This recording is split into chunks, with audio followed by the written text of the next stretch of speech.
Hi everybody, Dan Illman here with some exciting news. DRF Formulator, the gold standard in past performance information, is now free, exclusively on DRF Bets. Join DRF Bets with the promo code WINNING, get a $250 first deposit match bonus, a $10 free bet, and free Formulator already uploaded to your account. Access Formulator's premium features, including sortable trainer stats, race replays, personalized trip notes, and lots more. Free Formulator, exclusively on DRF Bets. Dan Illman, Mike Beer, race number 10 at Belmont Park on Saturday is for fillies and mares on the turf. It's the grade 3 Beaugay. We're going 1 mile and a 16th on the inner. Let's take a look at this field. It features a Group 1 winner from overseas who was purchased for $3.3 million. And guess what, Mike? Rougier is now with Chad Brown. Yeah, hard to believe. Chad doesn't usually get these top European turf horses, but he's got one here. We'll see what he can do with her, Dan. I guess she's the horse to beat. Had solid form over in France, and we last saw her in the Breeders' Cup Filly Mare Turf.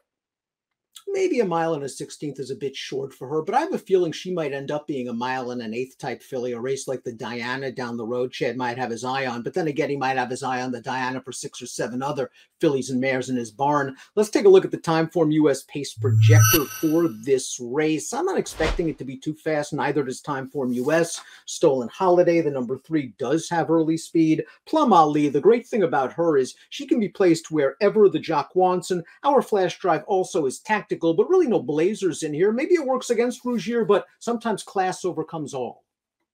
Yeah, there's not a ton of pace in here. I'll agree that the 3 Stolen Holiday could be the pace setter. I'm sure they want to, try to get up front with that horse. Plum Ali, I guess the good thing about her, especially in at least her last 2 starts, Dan, is that she has shown a little bit more tactical speed, because prior to that, throughout most of her very frustrating 3-year-old campaign, she was often leaving herself with too much to do.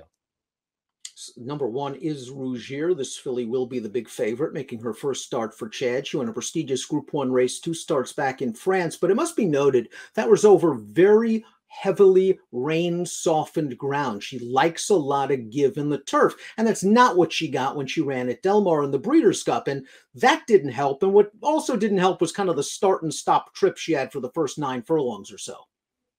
Yeah, I do feel like she didn't have, we'll say she didn't have a comfortable trip at the Breeders' Cup. I also, Dan, the more I looked at that race, the more I felt like that was maybe more her fault than anybody else's in there, because she just couldn't get into the spots that I felt like her rider wanted to get her into. She wasn't quick enough to get there. And she kept getting herself sort of caught over behind horses, and it didn't work out for her. Personally, I didn't think she ran great in the Breeders' Cup. And I didn't, I know her form was rock solid in France in some top races. I didn't necessarily love any of her performances over there. She ran fine, obviously. She did win a group run at the end of the year, mostly going off at bigger prices in a lot of those races, though. I don't know. I know she's a short price, and now she's for Chad, and she'll probably win this race. I'm betting somebody else. Right next door is a filly trained by Chad Brown as well, a mare, the number 2, Lemista. This one will offer better odds. She was a Group 2 winner in Ireland in 2020. She missed a lot of time. She came back to the races last year for an abbreviated campaign, and she ran fine in a couple of races. Last time out in the Beverly D. I'm not sure how great that field was in the Beverly D. Santa Barbara was a very, very good horse. I'm not sure about the rest of the field. Lemista just really didn't do it for me in her final 2 starts, although she earned a big figure in the Beaugay. Yeah, I'm with you on the Beverly D. The 1-2 finishers, I think, are both really nice horses. The other 3 in there, not so much. And Lemista, to me, finished right where she was supposed to finish. She finished 3rd behind the 2 better horses. Her Diana was not a good performance. I don't know what her excuse was that day, but she didn't fire at all. And listen, you're going back to the Beaugay. This race last year, her first start stateside off the layoff, and she did run well that day, but she ran well under an absolute gem of a ride by Irehead Ortiz, who gave her every chance to win.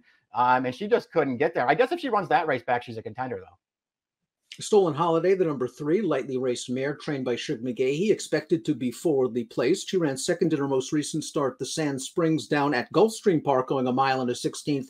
We're going to take a look at that race right now. And Stolen Holiday found some traffic in here. She's in behind horses down towards the inside, bumped and buffeted it around, and she finished a decent second behind an okay mare in Crystal Cliffs, Mike. Really not much of a chance here for Stolen Holiday.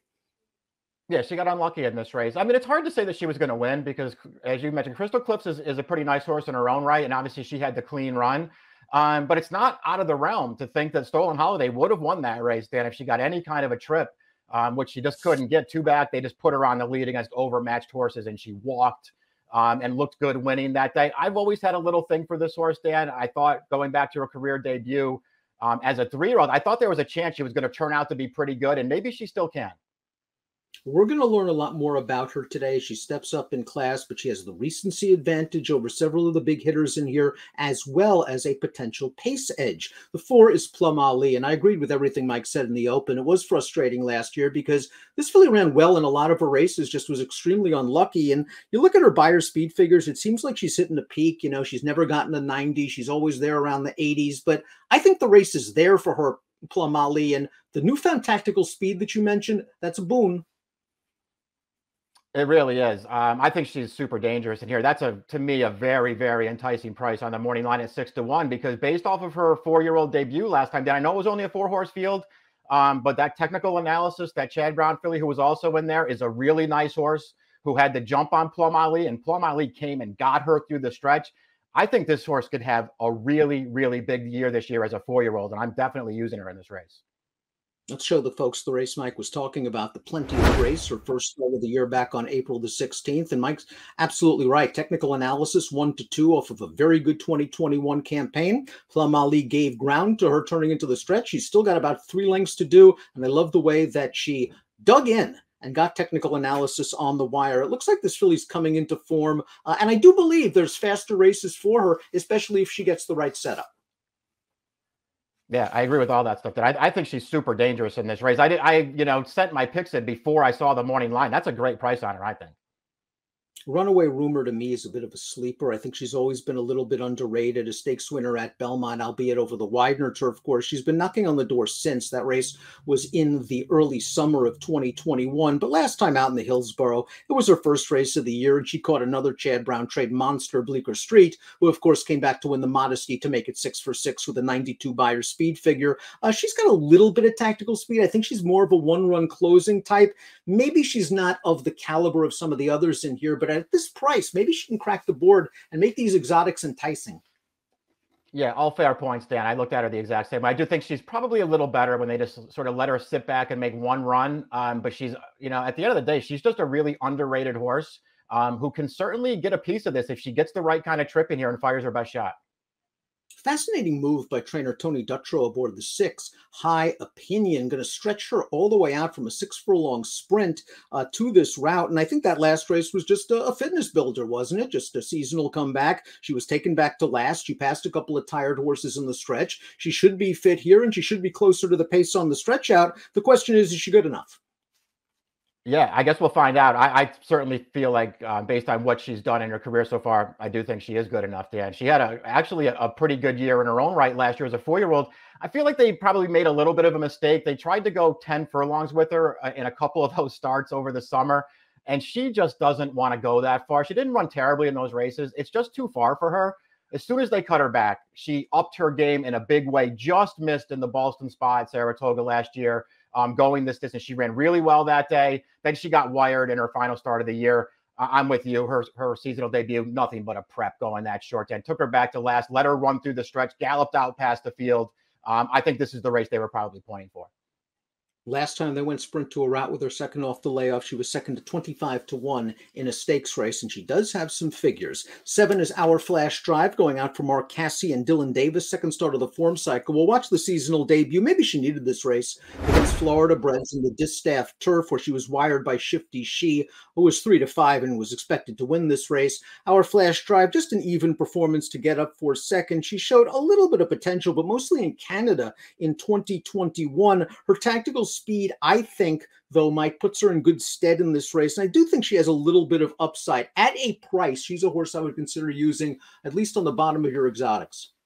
Yeah, I agree that she has upside, and I do think she could get the right trip in this race. It's just not an easy field for her to come back in, Dan. She's going to have to run a lot better, obviously, than she ran in that race we just watched. She's going to run way better than that, but she's also going to have to improve off of her best performance. Before we get to our top picks, please subscribe to the Daily Racing Form YouTube channel. Have access to all of the latest DRFTV video offerings. Top pick time now for the Beaugay. Chad's got the one to beat. We're going to try to beat her. Now, our flash drive, my top selection, is an unlikely winner, but she's a horse I wanted to highlight because I think she has an opportunity to maybe crack the board and make your exotics at a big price. I do agree with Mike. I think the 6 High Opinion is a fascinating play.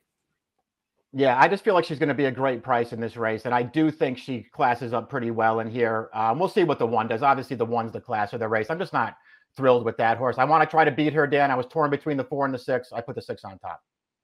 6412 for Mike, 7615 for me. Great card at Belmont on Saturday. It's the Grade 3 Beaugay. Good luck.